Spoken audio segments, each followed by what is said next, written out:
We kept being told that we were a black show. Next thing I knew, I woke up in geometry class naked. Through the years, I've seen the colors and shapes and cultures of people who resonated with that show because we were them.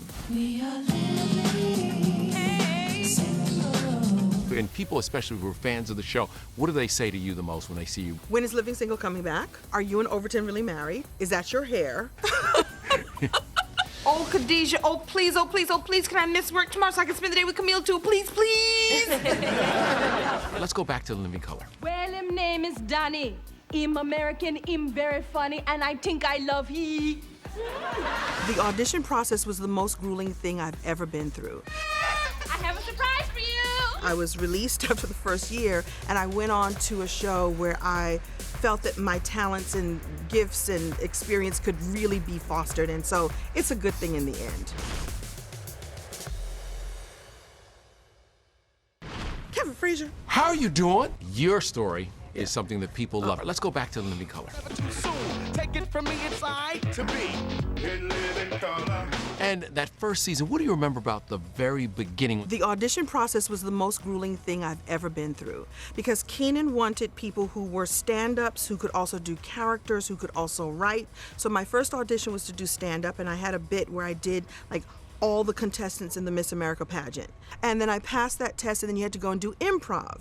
Then once you passed that, then he flew everybody from all the places. We came to LA to audition at the Laugh Factory, and that was grueling because you had to just show all your stuff. But it was wonderful because you got a chance to get a sense of all the talent that was there. It was incredible. What's it like when you know you're like, oh, I'm gonna be on this new, interesting show?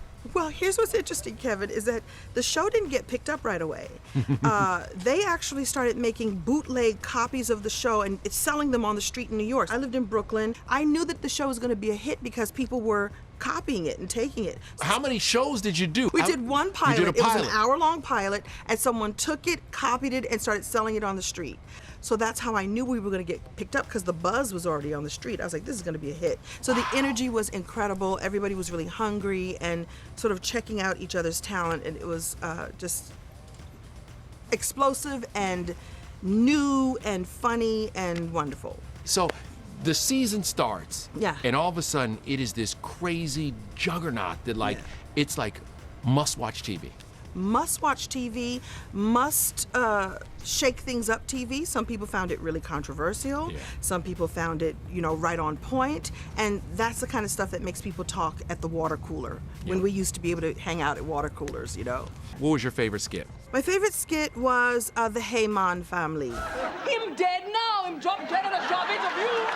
The ones that had all them jobs, because it came out of truth. If you know Caribbean families, and in particular Jamaican families, they have, I'm a doctor, I'm a nurse, I'm a lawyer, I also clean up the street, I also do that. They say, I'm a gardener, I'm a cook, because they come here and they're so industrious and they want to work, they want to get educated, and they all pool their money together and do big things. Because you mentioned that skit and how it became part of American vocabulary and lexicon that people were like, you're working like a Jamaican. And it came from that moment. It did, because now we were educating people about how this particular group is or wants to be. It was really powerful. Hey, man. And we laughed all the time, and I loved it because I got a chance to really, show off my love for New York and my love for the Caribbean culture, so it was great. Your craziest story from that first year? We got married! Thank you very much. One of my favorite moments from that show was watching Jim Carrey be able to fold his body into shapes that don't exist on the human realm. He is fearless, he is funny, he's a sweetie pie, and you give him something and he's gonna take it and make even more of it. And like I said, he can contort himself into all these, all these shapes and beings, and it was really fun to watch. It was really fun to watch someone just have no fear whatsoever, no boundaries whatsoever. And that was really freeing to go, like, I ain't gonna do that, but Jim Carrey will. So it was really good, yeah. How tight were you guys? What was that cast like? It was an interesting experience. It was tight for some because it's a family-run show. So I'll just say, that it was tight for some and not so tight for others. Keenan gave a lot of stuff to his sister. Was that hard because his sister was there? I will say that I get it now. I get it now. It was really hard then to see the landscape, feel that I had all this talent inside of me and all these ideas, and that they weren't always encouraged, and they weren't always, didn't have a chance to see the light of day. And the good news, though, is that I was released after the first year, and I went on to a show where I felt that my talents and gifts and experience could really be fostered, and so it's a good thing in the end. It was tough in the moment, Right. but good, yeah. Is it true that you just got a call from his assistant like, don't come to work? I got a call from my agent saying, don't go to work Monday morning. Yeah, don't go to work Monday. I'm like, humana. And it was tough, of course, and it was embarrassing, and it was weird because it was the hottest thing ever, and I couldn't understand what I had done or not done right or wrong. And eventually we had a conversation, and I understood the politics of the situation. It was there's so many layers to it. Right. I wish them well. I got a great apology and a great explanation. He actually said to me, I had to let you go, and I knew you'd be okay. So how can you be... I had to let you go. Didn't explain, I had to let you go, but I knew you'd be all right. And I'm like, okay, because I am. And I was. Yeah, you were. Yeah. Y'all are good now. We're good now. Actually, I got, I've had conversations with whoever I would consider the, offending, whatever. I'm good. I'm good now because I'm clear that that was an opportunity that needed to happen the way it did. That was the show that brought me out here. Mm-hmm. So how can I have anything but love for that experience? And because I left and had a even better experience and made even more money, and the show lasted even longer. And how can I be mad? Do you think they should have a revival of In Living Color? And would you go to? Would you do? I don't know that I'd be invited. I'll be honest with you. I don't feel. No, I wouldn't be invited. Oh no. Oh no. Oh no. What? Oh no. They've done things and haven't been invited. I'm good. I wish them all well. There are all these articles that come out. You're not invited back. What's going on? And all of a sudden, you land in this new show. Yeah. Living Single. That I didn't have to audition for. So talk about the contrast of like having to go through like the juggernaut of having to audition and audition again and hope that I get in a sketch and like beg to get on and go to a place. I had a deal at Warner Brothers and like, we want to do a show about women and how they feel about each other and their careers and how they feel about men. And oh, by the way, what do you think of Queen Latifah? I was like, I love her. Yes. And they were having the same kind of meetings with her. They put the two of us together. They got Yvette Lee Bowser to create the show. And boom, we were off and running, and the cast came together beautifully. Like the first day of work, it was like, oh, this is gonna be a hit. I'm sorry, it's just I've been really busy working on my cosmetology thesis. Purple lipstick, the black woman's enemy. You told a story about this guy, an older white guy, saying, you remind me of the people in my neighborhood. That the show crossed over is the point. Right. Well, we kept being told that we were a black show. But I remember going to the bank one time, and this little old Jewish man, and I knew who he was because I'm from Brooklyn. He squeezed my arm. Hello, beautiful. I love that show with all you beautiful girls. Beautiful girls. I love it. It's wonderful. And he's nothing like the demographic that they said we had, and yet he was watching because it reminded him of home. And so I know, and through the years, I've seen the colors and shapes and cultures of people who resonated with that show because we were them.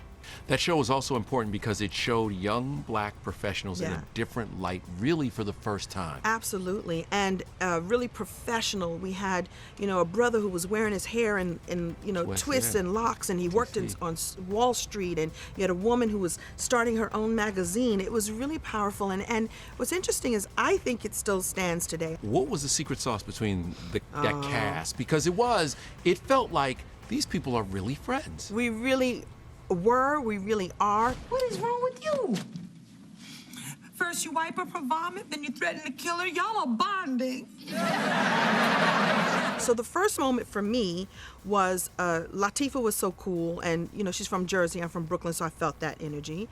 Kim Fields, who's a legend, she was the only little black girl that was on TV for years, so like, oh.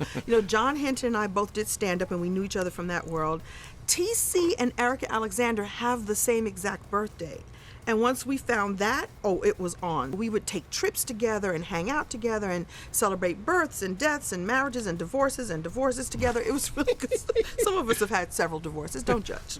Now that you look back on that show and Yeah. a new generation is watching it, what is Yeah. it like and what are you hearing from people now? Oh, I hear great things. I had people thanking us, saying thank you for being positive images for Black people doing great things. Oh, Regine, you know Khadijah. She doesn't like to appear sentimental, but inside she sees the niceness. Regine, you know Sinclair, she don't know what the hell she's talking about.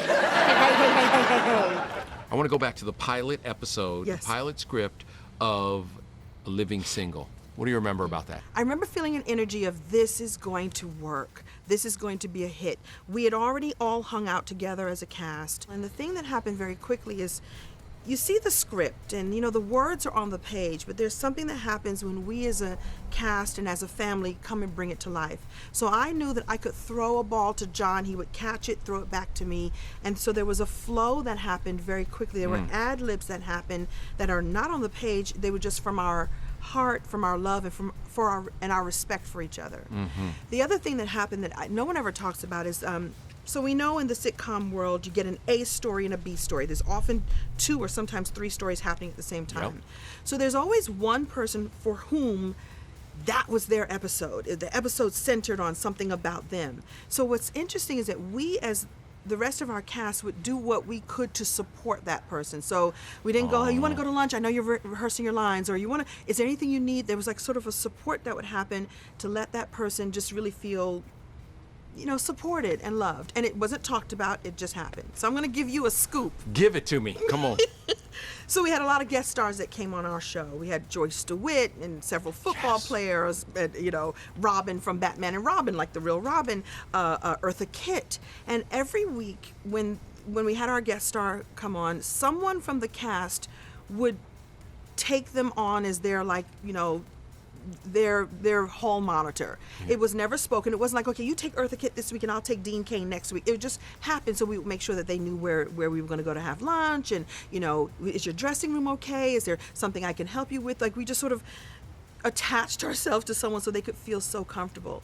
And my favorite thing is Joyce DeWitt, who, sitcom legend, announced to the audience, I haven't been on TV in a really long time and I am having such a good time. This is the most fun I have ever had shooting a show. That's because John was telling her how pretty she was, and we were like, hey girl, how are you? And we just take them in, and it was really sort of a family experience.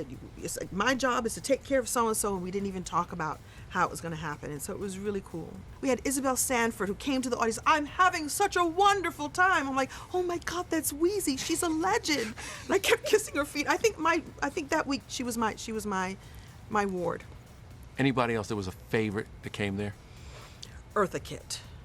Eartha Kitt, because she didn't really talk to the women that much. She talked mostly to the men. Hello, darling. Good morning. Good morning. She said good morning to us. But TC, darling. How are you, darling? John, good morning. Good morning, everyone. Good morning. Hello, everyone. She came to work wearing a turban, a little warm-up suit, and 2 sets of lashes, like bam, bam, and some little wrist weights and ankle weights, so she could walk and exercise the whole time. She was fabulous, and we threw a party for her, and she was like, darling, darling. She was like pretending to smoke with the like carrot sticks. Darling, sometimes you'll just have to smoke a cigarette, darling. Like, who is she? She's fabulous. It was everything. Somebody made an interesting comparison between Living Single and Friends, and they were saying, what was the difference between the shows? The difference was, well, the story goes that the president of NBC at the time, Warren Littlefield, had said that if there's any show that you could have bought this season, what do you wish you had bought? And he said, I wish I'd bought Living Single. And strangely, a year later, Friends came on, or a season later, Friends came on. So the similarities are that we were 20-somethings living in New York, trying to make it. The big difference is the melanin. The other big difference is the all the amenities and all the checks. Mm-hmm. And that was tough, but we understood it. And to this day, there are people who go, you guys came before Friends. Like, yeah, and that's great. And but the checks were very different. And even the treatment was a very different experience. Like, we had little trailers in the middle of the parking lot, like sort of shaped like an OK Corral, like all just protecting each other. Do y'all stay in touch? We do.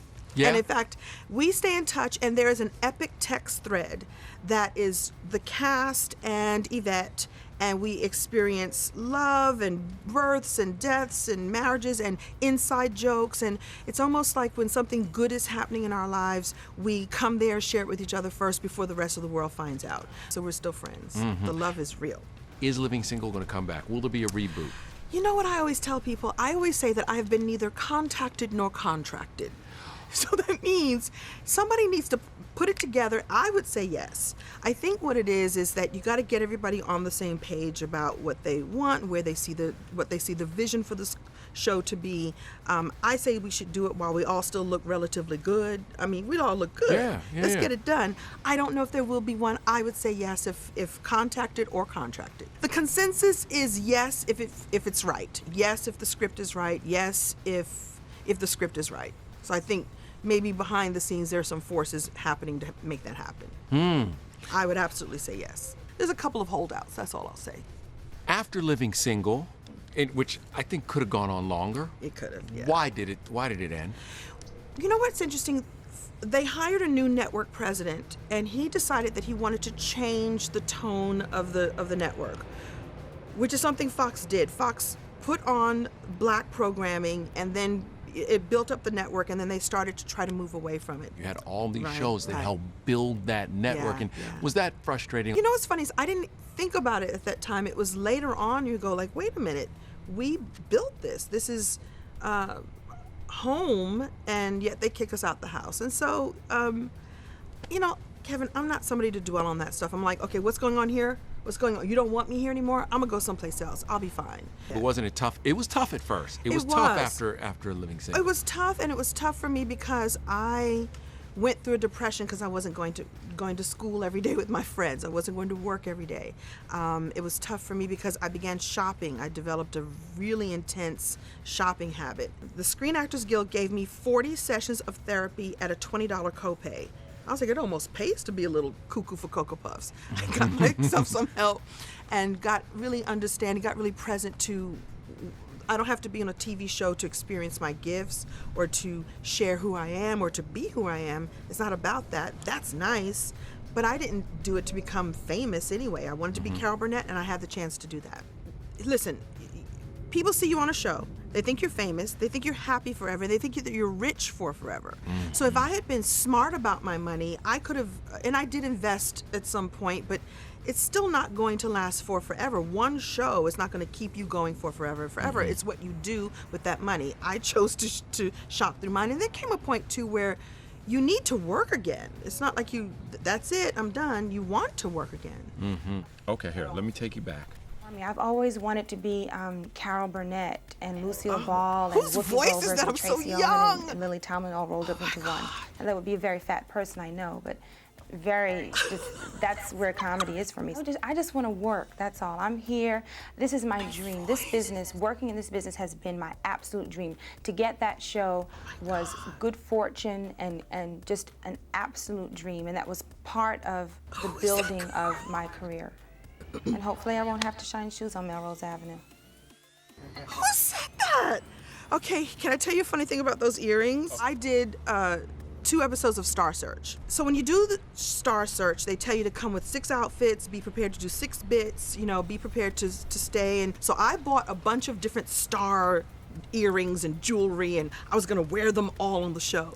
Well, I won 1 episode and I lost the very next episode, and then I had to start wearing all that jewelry whether I won or not. It was a great experience. So those are my Star Search earrings. I haven't seen that in years. Oh my gosh. What would you say to her now? Oh wow.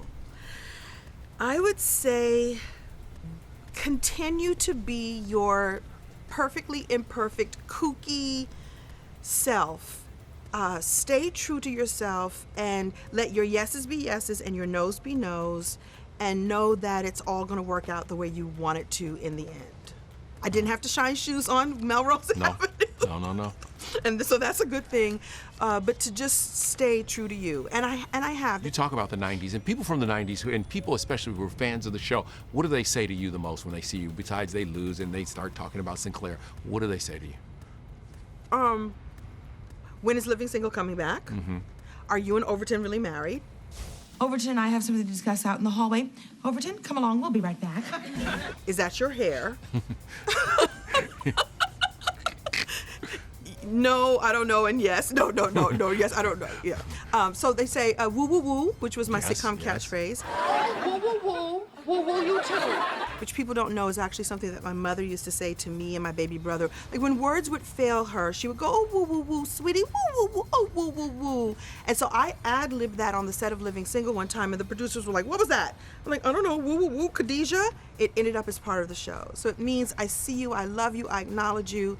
So it's really mine and my mom's. Wow. Yeah. If you could do your own sitcom, what would the bucket list be? I would go back to that variety show. You know, I really did want to be Carol Burnett and Lily Tomlin and all those things. A show where I get to play a bunch of characters and so do other people. So kind of like a Black Lady sketch show would be perfect. And I got a chance to do an episode of that too. Oh, yeah. Yeah, it was awesome. So that would be a bucket list. Something where people could just come, play, create, and do good things. A new and living color. New and living color? Sure. I'm living a good life. Would I love another sitcom? Yes, I would. The sitcom life is a good life. There's family. You form family with your crew, right? You get a chance to put on a play together. It's a good life. To be on a set is a good life. Plus the free hair, and you get to have makeup all the time, and free food. Come on.